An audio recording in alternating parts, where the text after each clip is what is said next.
amazina niwe amazina nikiwe Wise Nick Uganda bagambire barinde ka interview kawe kiraho shazingaho ka interview mukalinde kari hot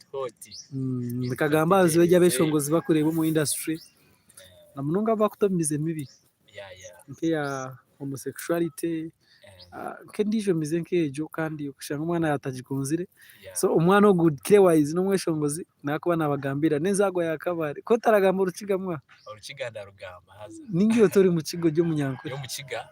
konko yo kujya ngunka kuri mbarara nashangara ngo giyahindukire bashangara n'urukiganda rugamba so ankore media bakutegereze live kandi mswaganet promoter wakwasaginye interview ejo kandi muzeho mugirebe mugikunde mugisharinge tutambuze engima akimpero keshongoro baketani yaguma yeshongore mu just kajiwe oli murungi by nature at least come take a picture umerebeho hati paka no future I think about you nana bali mu lecture I don't mind about them boba teacher obunyeni you're my lesson every day kuno jine every day I don't mind that touch my body touch my body my body Ndiaguma yeshongore chorus by the way just you everything you say everything you do Yaguma baby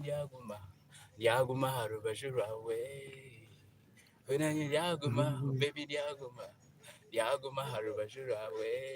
Yes, mwe bari kuturi abari mu factor live ankore media mwe bari kutuwacinga abakudirebera kata Uganda kahiyona in fact abare bita binji abamwe bari America abandi bari kabare abandi bari mbarara abandi tubasima munonga musharinge kintu in fact nkore media ngo mukutokusinga yo mu Western Uganda kandi mwongere kugongera mama ntichitere international ya bakurinde shazinga shayibiraho baninde shaha ibi frat J Wise Chabress